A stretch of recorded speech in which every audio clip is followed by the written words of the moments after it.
Yung yung ginawa kong DIY na tools, yung sira ko na 3/4 drive na na handle. Kasi yung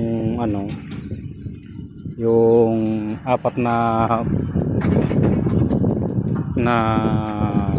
nut sa engine support hindi kayang matanggal, di malayo, makipot. Ngayon hindi kaya matanggal. So may sira akong 3/4 drive na handle, power handle, ganito.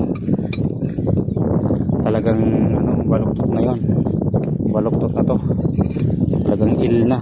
Hindi na ito, baluktot na to. Pero mas malala pa dito. Talagang letter L na siya. Ngayon, pinutol ko na, tinanggal ko ng diretso. Ito yung ginawa ko. Ayan DIY ko.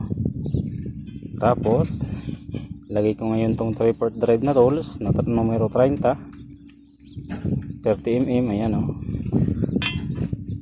kaya ngayon natanggal ko yung apat na tornilyo. Ito yan, pakita ko sa inyo.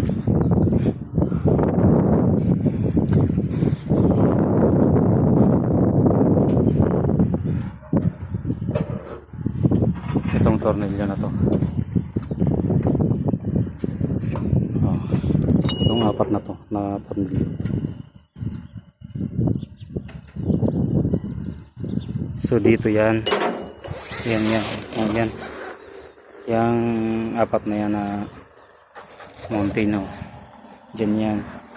So hindi rin siya mabaklas sa ibaba kasi yung niya sa baba, ito sa ilalim may naka-bracket, kaya walang ibang choice na pagtatanggalan is ibabaw lang talaga, dito lang talaga.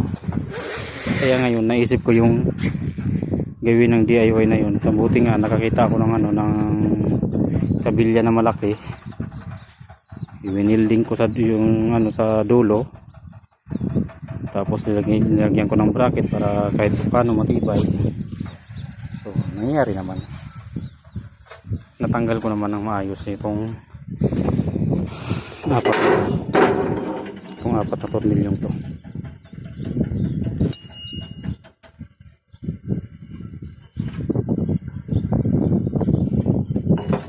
Bigat kasi, ang bigat pati biruin mo itong tubo na to, tapos tinugtungan pa namin to ng tapos tatlo kami naghatak. Talagang mabigat yung pagkakahigpit.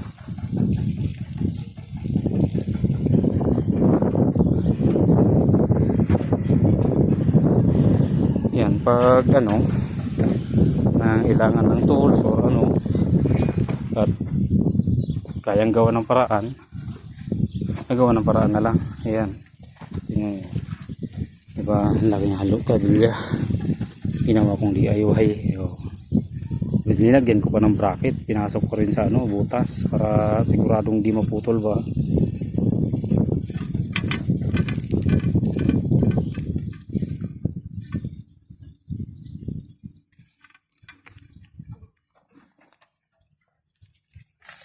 So yun na, salamat ulit